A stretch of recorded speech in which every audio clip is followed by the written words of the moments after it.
नमस्कार दोस्तों, हमारे दूसरे एपिसोड में डॉक्टर प्रशांत जी से हम लोग जिन प्रश्नों पे बात करेंगे वो ये है प्रशांत भैया कि जो वैदिक गणित है ना, उसका वेदों से कितना सरोकार है। क्योंकि हम लोगों को वेद के बारे में से 4 वेद होते हैं, इन सब के बारे में पिताजी बड़ा बताया करते थे, लेकिन जो वैदिक गणित है उनका वेदों से कितना सरोकार है, अगर इस बारे में। अच्छा, इससे पहले मैं आपसे एक प्रश्न करूंगा। जी जी। आप अगर हम लोग कहते हैं योगा की बात करें, हाँ हाँ, तो योगा के प्रचार प्रसार में किसका सबसे बड़ा योगदान आपको दिखता है? हमें तो अपने बाबा रामदेव रामदेव जी का भी है और कई संत और भी हुए उनका। हाँ। तो ये इसका मतलब क्या हुआ कि हम लोग जिनको जान पाए, जी। जहां तक जान पाए, जी। अगर वैदिक गणित पर अगर किसी ने सबसे ज्यादा काम किया है पिछले 200 वर्षों की बात करें, जी। तो हमारे जगत गुरु स्वामी रामकृष्ण तीर्थ जी महाराज ने उन्होंने किया था। वो 1884 में उनकी पैदाइश थी, 1884। हाँ। उन्होंने सबसे ज्यादा आप कह सकते हैं वैदिक मैथमेटिक्स के सूत्रों को कंपाइल किया, उस पे वर्क किया, उस पे पूरा काम किया और रिसर्चेस उनके वहीं के थे और वो पुरी में रहते थे। तो अच्छा, ये अपने जगन्नाथपुरी में है, तो आपके तो वहां पे गोवर्धन पीठ के संत रहे हैं। अच्छा। तो उनकी आप किताबें आप पढ़ेंगे तो वैदिक गणित का अगर असली आपको ज्ञान लेना है तो स्वामी जी की बुक आप पढ़ सकते हैं। अब डायरेक्ट बुक नहीं मिलेगी, उनके आप उनके कुछ पेपर्स मिलेंगे या उनके वर्जन या उनका जहाँ उल्लेख है, वो आप पढ़ेंगे तो आपको वैदिक गणित के बारे में पता चलेगा। लेकिन अगर जो है कि आप इस वेद वर्ड को, अगर वैदिक शब्द को वेद से कहीं डिराइव करके आप सोचें तो आप ऐसे समझ सकते हैं, वेद का अर्थ क्या है। वेद शब्द जो है, विद शब्द जो है वहां से डिराइव हुआ है। अच्छा, जिसका अर्थ होता है नॉलेज। अब अगर हम लोग एक लेमैन को, अगर किसी साधारण आदमी को समझाना हो कि तो वेद क्या है, अगर आपको ऐसे समझाएं तो वेद आप 4 चीजें हैं जिनसे मिलके वेद बना है, आप ऐसे कह सकते हैं। एक तो हो गया ऋचाएं, जिनको आप मंत्र कह सकते हैं। दूसरा ब्राह्मण ग्रंथ, मतलब आप कह सकते हैं उसका ग्रामर जो हो गया। तीसरा हो गया आरण्यक, मतलब यूज, जिसको नियोग भी कहा जाता है। और चौथा वो वेदांत है, जो इनको उपनिषद भी बोलते हैं, उसका मतलब हो गया आप समझ लीजिए कंक्लूजन या शंका समाधान, इसको आप समझ सकते हैं। इन 4 चीज को लेके आपका वेद मतलब पहला है आपका श्लोक ऋचाएं हो गई। हाँ, ऋचाएं, ब्राह्मण ग्रंथ, और आपका आरण्यक, और जो आपका अंतिम जो है जो आप वेदांत हो गया। अब एक चीज होता है, जितने हमारे अब 4 वेद हैं मेन जो हमारे, तो जैसे ऋग्वेद है, ऋग्वेद का भी अपना एक उपवेद है। तो ऋग्वेद का जो उपवेद है उसको आप कहते हैं, क्या बोलते हैं, उन्हें कई उपवेद हैं, जिसमें से जो फेमस है वो कौन सा है? अच्छा। वो है आयुर्वेद। ऋग्वेद से आयुर्वेद उपवेद है जो है वो आयुर्वेद है, जो फेमस, मतलब जो दवाएं हम लोग लेते हैं, आयुर्वेद जो है वो ऋग्वेद से कहीं आया है एक ढंग से। दूसरा अगर हम लोग बात करते हैं, हम लोग सामवेद से गंधर्व वेद, जिसमें आप कह सकते हैं डांसेज और जो कलाएं, नृत्य और ये सब चीजें आती हैं, ये सब आपका उसमें आपका आ गया। अब जो एक वर्ड आता है यजुर्वेद। यजुर्वेद का जो उपवेद है वो है धनुर्वेद।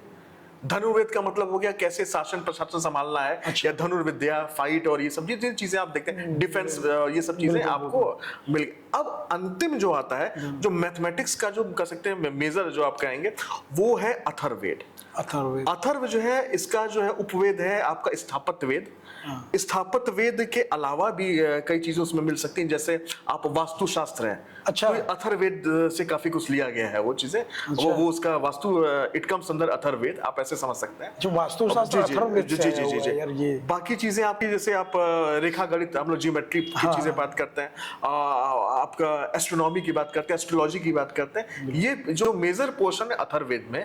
बाकी आगे और वेदों में भी है, लेकिन मेजर इसमें कितना हमको समझना है। तो ये चीजें कैलकुलेशन पहले से रही है हमारे वेदों में। अब कहां से कितना लिया गया है वो देखने वाले, वो डिपेंड करता है। जैसे जापान में आप जाएंगे, किसी बच्चे को पढ़ाना हो, जैसे आप प्राइमरी सेक्शन के किसी बच्चे को पढ़ाना 2 गुणे 3 कितना है, तो जापानीज ऐसे नहीं पढ़ाएंगे आपको 2 गुणे 3 करवाएंगे। वो करेंगे कि 2 लाइंस वो ड्रॉ करेंगे हॉरिजॉन्टल, 3 लाइन ड्रॉ करेंगे वर्टिकल, और चेक करेंगे कितनी जगह वो लाइंस इंटरसेक्ट हो रही हैं। तो बच्चों को ऐसे समझाएंगे 2 मतलब ये, 3 मतलब वर्टिकल, और जितने पॉइंट्स पे इंटरसेक्ट हो रहा है वो हो गया उसका मल्टीप्लिकेशन। वो ऐसे समझाएंगे। तो आप कह सकते हैं नॉलेज को कैसे फीड करना है, ये चीजें हमारे यहाँ पहले से मौजूद थी, लेकिन हमने अपने एजुकेशन सिस्टम को बदल लिया। जैसे आप लोगों में बहुत से लोग एबिकस की क्लासेस मेरे बच्चे करते हैं, उसमें एक मेथड आता है फिंगर जिम मेथड। बच्चों को पढ़ाते हैं गिनती सिखाना।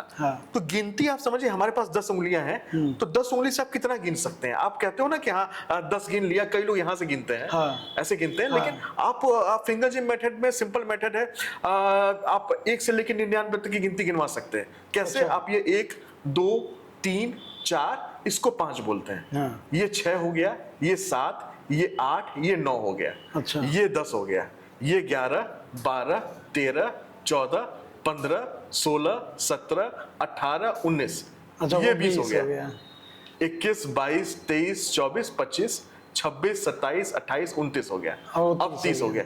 तो अगर आप एबेकस मेथड पढ़ाया जा सकता तो हमारे जो वैदिक मेथड्स वो तो बहुत एक्यूरेट है। बहुत से मेथड्स हैं आपके कितने सूत्र आपके वैदिक मैथमेटिक्स पे, आप उनको से के थ्रू क्यों नहीं मैथमेटिक्स पढ़ाते हैं? लेकिन पढ़ाना नहीं है। पाइथागोरस थ्योरम का परमे कम से कम 3 या 4 तरीके से बताया जा चुका है। पाई की कैलकुलेशन आर्यभट्ट ने कर चुके हैं, आर्यभट्ट पहले से। कितने गणितज्ञ हैं जो उनसे भी पहले कर चुके हैं पाई की कैलकुलेशन। तो वो चीजें क्यों नहीं बताई जाती हमारे यहाँ? समस्या ये है कि जो हम लोग मैकले की जो शिक्षा नीति जो कहते हैं, लॉर्ड मैकाले, उन्होंने ऐसे, मुझे लगता है कि वो भारत को खत्म करना अगर तो उसके लिए ही उनको लाया गया था। असली में वो तो उन्होंने खत्म किया, लेकिन उनसे ज्यादा दोषी हम लोग हैं जो उनको फॉलो किए, आज भी कर रहे हैं। आज भी कर रहे हैं। बिल्कुल, तो ये ऐसा मेरा मानना है।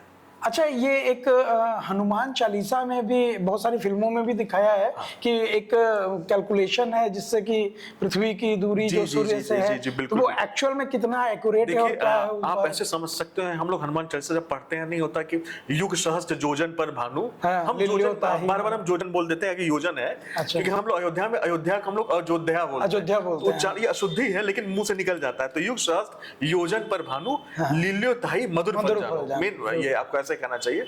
तो इसका मतलब क्या है? एक युग को ये लोग जो हैं, जो मैथमेटिक्स की कैलकुलेशन में कहा जाए, ये लोग कहते हैं 12,000 साल का। अच्छा, एक युग 12,000 साल। जैसे हम लोग तो द्वापर त्रेता वाला तो कैलकुलेशन बताया 4,32,000, लेकिन यहाँ जो मैथमेटिकली जो लोग उन्होंने, जैसे आप देखते हैं 20 बीघा, हर स्टेट का अलग अलग है। जैसे बनारस में 18 हिस्सा है, और आप जिस समय कोपर्निकस ने सोलर सिस्टम की थ्योरी दी, उसी के आसपास हमारे तुलसीदास जी रहे। इनका जो थ्योरी आप देखिए, 12,000 मान लीजिए एक युग, सहस्त्र जान ही रहे, 1,000 आपका हो गया।